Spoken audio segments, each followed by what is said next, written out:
నమస్తే welcome to AP 13 నేను మీ ఆదిత్య ముందుగా బులెటిన్ హెడ్లైన్స్ గొంతు ఇన్ఫెక్షన్ తో యశోద ఆసుపత్రిలో చేరిన మంత్రి కోమటిరెడ్డి వెంకటరెడ్డి ఏపీలో మీచౌంగ్ ప్రభావిత ప్రాంతాల్లో కేంద్ర బృందం పర్యటన మంచం కింద పడుకొని తుపాకీ పేల్చిన 4 ఏళ్ల బాలుడు తల్లిదండ్రులపై కేసు. తెలంగాణ మంత్రి కోమటిరెడ్డి వెంకటరెడ్డి స్వల్ప అస్వస్థతో ఆసుపత్రిలోనూ చేరారు. ఎన్నికల ప్రచార సమయం నుంచి ఆయన గొంతు నొప్పితో బాధపడుతున్నారు. అది మరింత తీవ్రం కావడంతో హైదరాబాద్ సోమాజిగూడలోని యశోద ఆసుపత్రిలోనూ చేరారు. ఎన్నికల ప్రచారంలో విరామం లేకుండా పాల్గొని ప్రసంగించడంతో ఆయన గొంతుకు ఇన్ఫెక్షన్ అయింది. ప్రస్తుతం చలి వాతావరణం పెరగడంతో ఉష్ణోగ్రతలు పడిపోవడంతో అది మరింత ఎక్కువైంది. ఆయనను పరీక్షించినటువంటి వైద్యులు ఇన్ఫెక్షన్ స్వల్పంగానే ఉందని, ఆందోళన చెందాల్సిన పని లేదని చెప్పారు. నిన్న ఢిల్లీ వెళ్లిన వెంకటరెడ్డి లోక్సభ స్పీకర్ ఓం బిర్లాను కలిసి ఎంపీ పదవికి రాజీనామాను చేశారు. అనంతరం తెలంగాణలోని జాతీయ రహదారులు విస్తరణ చేపట్టాలని కోరుతూ national highway authority of India chairman ను కలిసి కోరారు. హైదరాబాద్ చేరుకున్న తర్వాత యశోద ఆసుపత్రిలోనూ చేరారు. ఆంధ్రప్రదేశ్లోని మీచౌంగ్ తుపాను ప్రభావిత ప్రాంతాల్లో ఈ రోజు రేపు కేంద్ర బృందం పర్యటించనుంది. ప్రభావిత జిల్లాలో నష్టపోయిన పంటలు, ఇతర ఆస్తులను అధికారులు అంచనా వేయనున్నారు. ఈ మేరకు కేంద్ర బృందం బుధవారం ఆంధ్రప్రదేశ్ కు చేరుకుంది. బుధవారం కృష్ణా, బాపట్ల జిల్లాలో, గురువారం నెల్లూరు, తిరుపతి జిల్లాల్లో అధికారులు బృందం పరిశీలన చేయనుంది. పరిశీలనకు ముందు డిజాస్టర్ మేనేజ్మెంట్ డైరెక్టర్ తో భేటీ కానుంది. 2 బృందాలుగా ఏర్పడి ప్రభావిత ప్రాంతాలకు బృంద సభ్యులు పరిశీలించున్నారు. ఆయా జిల్లాల అధికారుల నుంచి సంబంధిత సమాచారాన్ని తెలుసుకోవాలనుకుంటున్నారు. ఏపీ విపత్తు నిర్వహణ సంస్థ ఎండీ అంబేద్కర్ వెల్లడించారు.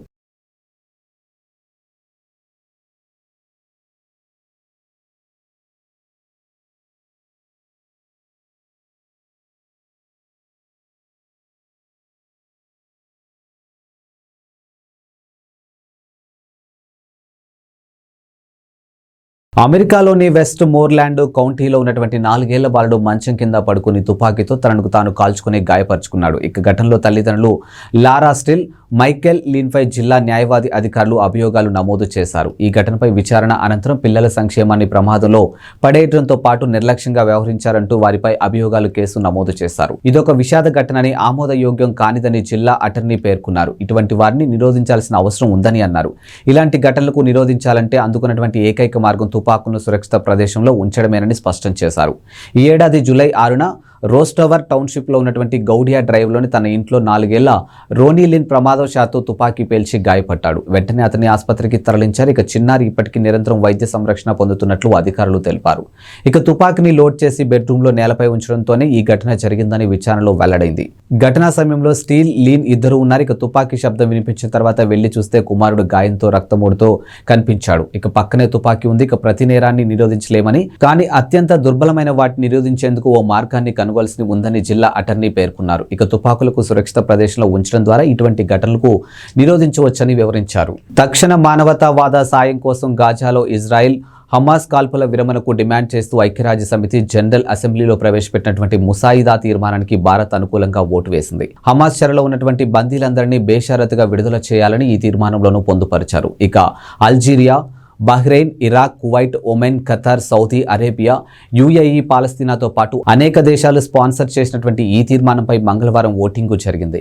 అమెరికా, ఇజ్రాయెల్తో సహా 10 దేశాలకు వ్యతిరేకంగా ఓటు వేశాయి. మరో 23 దేశాలు ఓటింగ్కు దూరంగా ఉన్నాయి. హమాస్ ఇజ్రాయెల్ యుద్ధం కారణంగా తీవ్రమైన మానవతా సంక్షోభం ఏర్పడిందని, పెద్ద ఎత్తున ప్రాణనష్టం జరుగుతుందని ఐరాసలోని భారత శాశ్వత ప్రతినిధి రుచిరా కాంబోజ్ అన్నారు. స్త్రీలు, పిల్లలు ప్రాణనష్టం అధికంగా ఉందని అన్నారు. జనరల్ అసెంబ్లీలో ప్రవేశపెట్టిన తీర్మానానికి భారత్ అనుకూలంగా ఓటు వేసిందని పేర్కొన్నారు. ఈ తీర్మానంలో అనేక కోణాలు ఉన్నాయని, హమాస్ చెరలో బందీల పట్ల భారత్ ఆందోళన వ్యక్తం చేస్తుందని రుచిరా కాంబోజ్ పేర్కొన్నారు. తెలంగాణలో నూతనంగా ఏర్పడిన కాంగ్రెస్ ప్రభుత్వం వడివడిగా అడుగులు వేస్తూ ముందుకు సాగుతుంది. కొత్త మంత్రులు ఆయా శాఖలపై అధికారులతో సమీక్షలు నిర్వహిస్తున్నారు. అయితే కాంగ్రెస్ ప్రభుత్వం 6 నెలలు మించి ఉండదంటూ విపక్ష నేతలు విమర్శలకు దిగుతూ ఉన్నారు.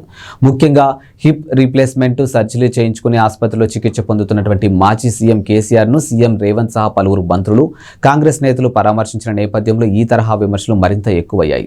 ఈ విమర్శలకు కాంగ్రెస్ నేత విజయశాంతి కౌంటర్ ఇచ్చారు. ఇక బీఆర్ఎస్ అధినేత కేసీఆర్ ను కాంగ్రెస్ ప్రభుత్వ నేతలు మర్యాదపూర్వకంగా కలిసి ఓదార్పు ఇచ్చారని, దీనిపై కూడా కొంతమంది బీఆర్ఎస్ ముఖ్య నేతలు వ్యతిరేక వ్యాఖ్యలు చేయడం సమంజసం కాదని ఆగ్రహం వ్యక్తం చేశారు. ఇక మానవీయ స్పందనకు రాజకీయాన్ని కలపడం నేటికి బీఆర్ఎస్ కు అవసరమేమో కానీ కాంగ్రెస్ ప్రభుత్వానికి అవసరం లేదని మండిపడ్డారు. ప్రభుత్వం కూలుతుందంటూ బీఆర్ఎస్ నేతలు చేస్తున్నటువంటి తప్పుడు ప్రకటనలు కేసీఆర్ తప్పక ఖండించాల్సిన అవసరం ఉందని ఆమె తెలియజేశారు. తెలంగాణ కొత్త సీఎం రేవంత్ రెడ్డి సంచలన నిర్ణయాలతో తమదైన మార్కు పాలన కనబరుస్తున్నారు. ఇక సర్కార్ కొలువుదీరిన రోజు నుంచి సరికొత్త నిర్ణయాలతో దూకుడుగా వ్యవహరిస్తూ ఉన్నారు. గత ప్రభుత్వం హయాంలో తీసుకున్నటువంటి నిర్ణయాలను సమీక్షిస్తూ కీలక ఆదేశాలు జారీ చేస్తూ ఉన్నారు. ఈ క్రమంలోనే సీఎం రేవంత్ రెడ్డి మరో కీలక నిర్ణయం తీసుకునేందుకు రెడీ అయినట్లు తెలుస్తుంది. బీఆర్ఎస్ ప్రభుత్వం నిర్మించి తలపెట్టినటువంటి ఓఆర్ఆర్ లో metro project CM Revanth Reddy రద్దు చేసేందుకు మొగ్గు చూపుతున్నట్లు సమాచారం. అయితే తాజాగా ఈ మెట్రో విస్తరణ పనులకు సీఎం రేవంత్ బ్రేకులు వేయనున్నట్లు సమాచారం. ఇక మంగళవారం ఎంఐఎం ఎమ్మెల్యేతో సీఎం రేవంత్ రెడ్డి భేటీ అయ్యారు. పలు అభివృద్ధి పనులు కార్యాచరణపై వారితో చర్చించారు. ఈ సందర్భంగా ఓఆర్ఆర్ మెట్రో విస్తరణ ప్రాజెక్టు అంశం కూడా చర్చకు వచ్చినట్లు తెలుస్తుంది. ఇక ఔటర్ రింగ్ రోడ్డు వరకు మెట్రో విస్తరణ అవసరం లేదని, అది కొందరు రియల్ ఎస్టేట్ వ్యాపారులకు లాభం చేకూర్చేందుకు గత ప్రభుత్వం తీసుకున్న అనాలోచిత నిర్ణయంగా సీఎం అభిప్రాయపడినట్లు తెలుస్తుంది. ఇక రేవంత్ రెడ్డి ఆ ప్రాజెక్టుకు రద్దు చేసి పాత నగరాన్ని విమానాశ్రయానికి అనుసంధానం చేయాలని ఆలోచిస్తున్నారట. విశ్వనగరంగా ఎదుగుతున్నటువంటి హైదరాబాద్ నగరం ఇండియాలోనే బెస్ట్ సిటీగా నిలిచింది. అది కూడా పూణే, బెంగళూరు లాంటి సిటీలను వెనక్కి నెట్టేసి మరి అత్యున్నత నగరంగాను నిలిచింది. అయితే బెస్ట్ సిటీగా నిలవడం 2015 నుంచి హైదరాబాద్ కు ఇది 6వ సారి కావడం విశేషం. ఈ విషయాన్ని మాజీ మంత్రి కేటీఆర్ ట్విట్టర్ ద్వారా పంచుకున్నారు. అయితే మెర్సర్ అనే అమెరికాకు చెందినటువంటి కన్సల్టెన్సీ ఆర్థిక సేవల సంస్థ తాజాగా ఉత్తమ జీవన ప్రమాణాలతో కూడినటువంటి ప్రపంచ నగరాల ర్యాంకింగ్స్ ను రిలీజ్ చేసింది. ఈ ర్యాంకింగ్స్ లో ఇండియా నుంచి హైదరాబాద్, పూణే, బెంగళూరు చోటు దక్కింది. అయితే హైదరాబాద్ కు 153వ స్థానం దక్కగా పూణే 154, బెంగళూరు 156 స్థానంలో ఉండడం గమనార్హం. ఇక చెన్నై 161, ముంబై 164, కోల్కతా 170 స్థానాల్లో ఉండగా దేశ రాజధాని ఢిల్లీ అయితే 172 స్థానానికి పరిమితమైంది. తెలంగాణలో సంచలన నిర్ణయాలతో సీఎం రేవంత్ రెడ్డి తమదైన మార్కు పాలన కనబరుస్తూ ఉన్నారు. ఇక సర్కార్ కొలువుదీరిన రోజు నుంచి ఆయా శాఖల అధికారులతో వరుసగా రివ్యూలు నిర్వహిస్తూ కీలక ఆదేశాలు జారీ చేస్తూ ఉన్నారు. ఈ క్రమంలో సీఎం రేవంత్ రెడ్డి తన మాస్టర్ ప్లాన్ అమలు చేసేందుకు రంగం సిద్ధం చేస్తూ ఉన్నారు.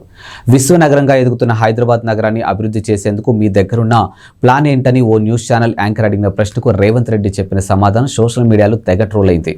అప్పుడు ట్రోల్ అయిన తన ప్లాన్ ఇప్పుడు సీఎం రేవంత్ రెడ్డి అమలు చూపేందుకు సిద్ధమవుతూ ఉన్నారు.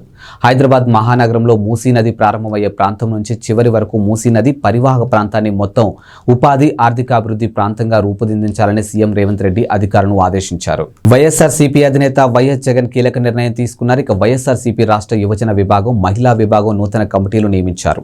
కొత్తగా కార్యవర్గాన్ని నియమిస్తూ ఆదేశాలు జారీ చేశారు. ఇక యువజన విభాగం అధ్యక్షుడిగా బైరెడ్డి సిద్ధార్థరెడ్డి, ఉపాధ్యక్షులుగా కొండా రాజీవ్ గాంధీ, పిన్నెల్లి వెంకట్రామరెడ్డిని నియమించారు. ఇక మొత్తం 64 మందితో నూతన కమిటీని నియమించినట్లు వైఎస్ఆర్సీపీ కేంద్ర కార్యాలయం ఓ ప్రకటనలోనూ పేర్కొంది. మరోవైపు వైఎస్ఆర్సీపీ రాష్ట్ర మహిళా విభాగానికి కూడా నూతన కమిటీ నియమించారు. ఇక వైఎస్ఆర్సీపీ మహిళా విభాగానికి ఎమ్మెల్సీలు పోతుల సునీత, వరదు కళ్యాణిలు ఇద్దరిని అధ్యక్షులుగాను నియమించారు. అలాగే ఉపాధ్యక్షులుగా మంతెన మాధవి వర్మ, బండి పుణ్యశీల, డాక్టర్ శశికళను నియమించారు. ఇక మొత్తం 64 మందితో నూతన కార్యవర్గాన్ని నియమిస్తున్నట్టు పార్టీ కేంద్ర కార్యాలయం ఓ ప్రకటనలోనూ విడుదల చేసింది.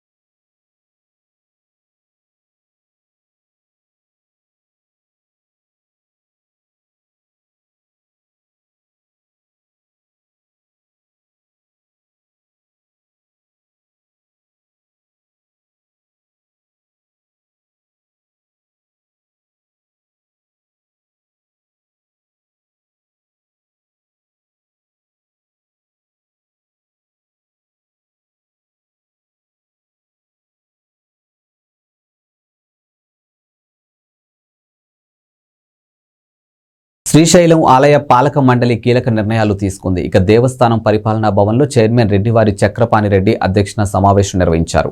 ఆలయ ఈవో డి పెద్దిరాజు 30 అంశాలు ప్రవేశపెట్టగా 28 అంశాలకు సభ్యులు ఆమోదం తెలిపారు. ఇక ప్రధానంగా మహాక్షేత్రంలో సామాన్య భక్తుల కోసం 200 వసతి గదులు కూడినటువంటి సముదాయాన్ని 52 కోట్లతో నిర్మించేందుకు ఆమోదం తెలిపింది.